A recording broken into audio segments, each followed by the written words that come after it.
Sí, amigos de Dumas Informa, bueno, la Asamblea Nacional está sumida en un debate interesante sobre el tema de la revocatoria de mandatos. Se habla de la discusión del proyecto de ley 247 que textualmente dice reformar, mejorar y actualizar lo que se regula en la legislación electoral. Vamos a conversar con el exmagistrado del Tribunal Electoral, Guillermo Márquez.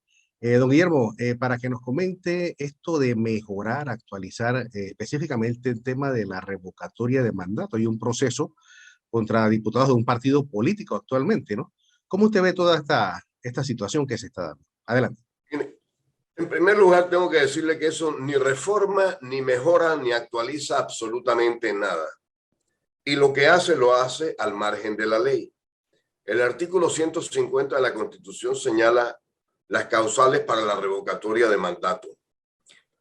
Normalmente los diputados y los partidos políticos también, han interpretado esas causales muy a la ligera y piensan que por cualquier cosa que diga el partido, si el diputado no se atiene a la línea del partido, ya se puede revocar el mandato.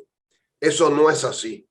Pero en su ignorancia, para tratar de curarse de esa mala interpretación que ellos tienen, entonces tratan de meterle correctivos a, a lo que ellos sostienen que puede ser algo en su contra. En el fondo, lo que ellos quieren es ser invulnerables frente a la posibilidad de que el partido político les revoque el mandato, porque lo que tienen es una sed de codicia que los tiene invadidos para permanecer en el cargo, usufructuando de todas las facilidades que les da la condición de diputados de la Asamblea Nacional, que ellos además van reforzando poco a poco a medida que van obteniendo del Ejecutivo partidas a cambio de que ellos les aprueben cosas al Ejecutivo, entre ellas el presupuesto. ¿Cuándo se aplica, como usted lo señala, no? Explíquenos un poquito, ¿cuándo se aplica la revocatoria de mandato? ¿En qué momento? La revocatoria de mandato se aplica cuando en el estatuto se contempla del partido, se contempla que una falta es grave por violar la plataforma ideológica, política o programática del partido.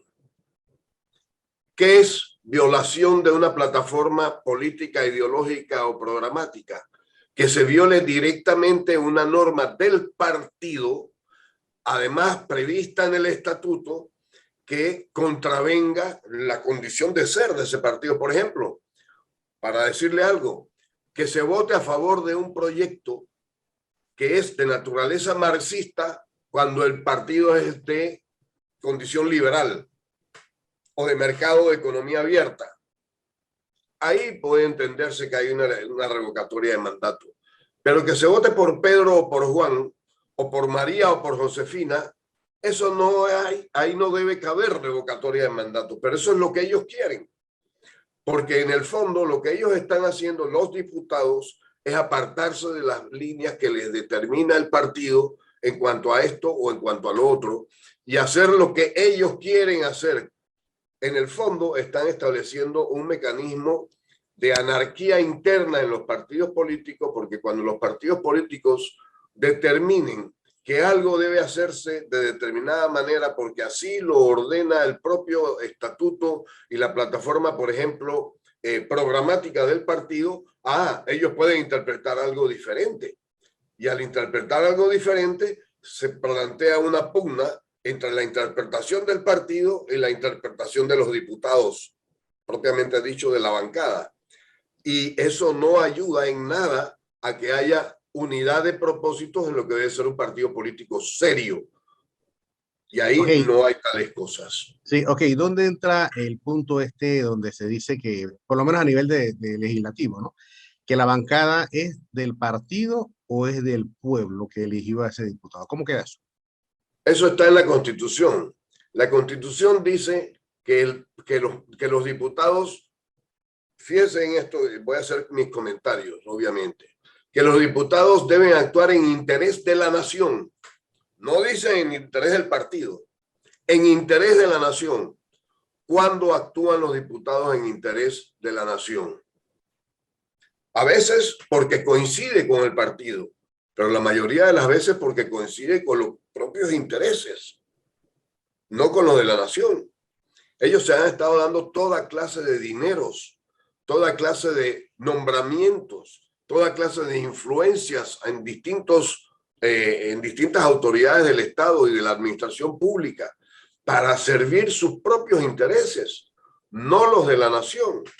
También dice, y esto está en el artículo 150 de la Constitución, que se podrá revocar el mandato por los partidos políticos que fueron los que aprobaron la elección de los diputados para que los postularon y aprobaron su postulación para que pudieran llegar a ser diputados. Y son los que les ofrecieron la plataforma para que pudieran correr. Pero el interés fundamental de los diputados es actuar en interés de la nación y representan a los partidos, sí, porque los partidos tienen, como decía antes hace un momento, plataformas políticas, ideológicas y programáticas que los hacen homogéneos, que los unen. Y los partidos políticos deben trabajar con los mismos propósitos. Hay partidos políticos que se hacen en torno a ideas de que la sociedad debe tener mayor equidad social. Hay otros que creen que hay que reforzar la empresa privada. Hay otros que creen que el medio ambiente es lo más importante en una sociedad. En fin, cada partido puede tener, y alrededor de esos principios se aglutinan los miembros de esos partidos políticos. Y esos partidos políticos por eso resultan ser un vehículo, como un autobús, digámoslo de esa manera figuradamente, en que viajan los miembros de ese partido, pero todos viajan con el mismo destino. Pero cuando un miembro de ese partido dice, no, este autobús va para Santiago y yo voy para Moscú o para Washington, entonces él no está en ese partido y el partido puede votarlo o él mismo puede salirse. Ok, entonces creo que tampoco se habla nada de quién hace ese correctivo, porque ni siquiera aparece la población que eligió a ese diputado, hablando de los diputados. Entonces, ¿quién le pone el cascabel a ese gato? El código electoral y los estatutos de los partidos políticos deben traer los procedimientos para la revocatoria de mandato, y ha habido revocatorias de mandato anteriormente, muy pocas. Creo que ha habido una, recuerdo el caso de Mario Miller, en el que, por cierto, yo salvé mi voto porque el PRD en ese caso, independientemente de que tuviera o no tuviera buenas razones para hacerlo, no le concedió el derecho a la defensa, que es indispensable.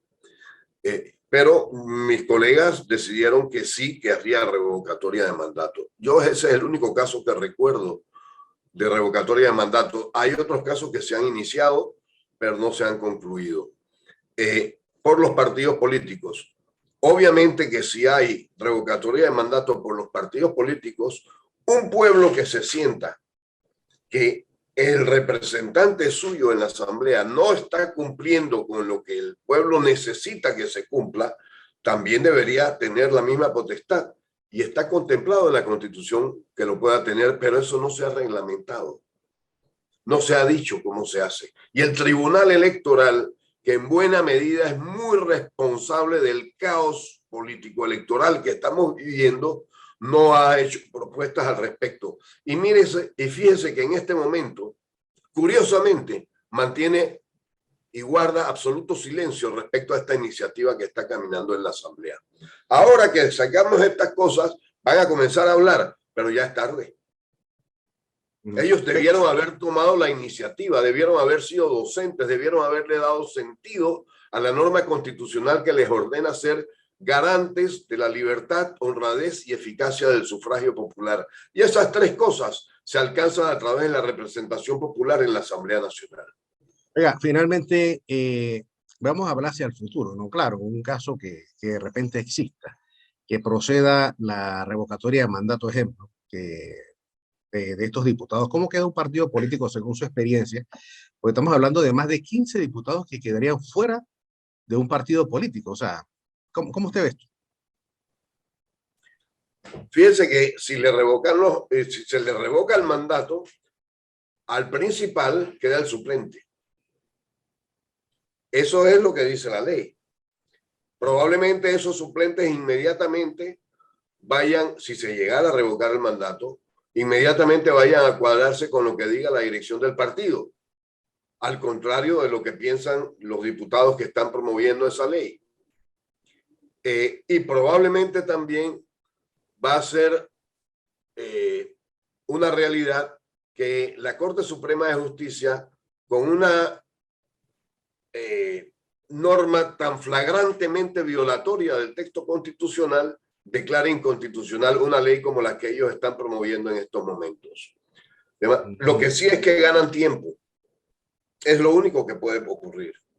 Y a eso es a lo que están jugando. Fíjense qué curioso. A eso es a lo que están jugando todas esas personas, también de Cambio Democrático, que han estado siendo investigadas ya por más de 5 años, siempre tratando de ganar tiempo para que las causas prescriban o para que no vayan a tener efectos sobre ellos las sanciones previstas en las leyes por los malos actos en que incurrieron, desvalijando a un país entero de los recursos de que disponíamos. Interesante esto de ganar tiempo, ¿no? Mira que esa es una óptica interesante, un punto de vista, ¿no? Bueno, esa ha sido la característica que han tenido estos señores todo el tiempo. Y recuerdo la propia señora Yanibel Ábrego cuando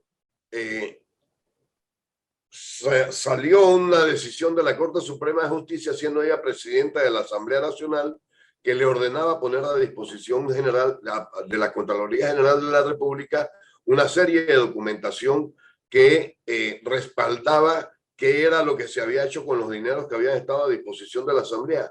Y ella nunca lo hizo. Nadie conoce. Y no lo hizo, siempre estuvo ganando tiempo, hasta que sencillamente el tema se diluyó y se olvidó de la opinión pública, y hasta el día de hoy todavía no le han enviado a la Contraloría General de la República lo que la Corte Suprema de Justicia ordenó que se hiciera y que ellos no tenían potestad alguna de desobedecer. Ella debió quedar presa por eso.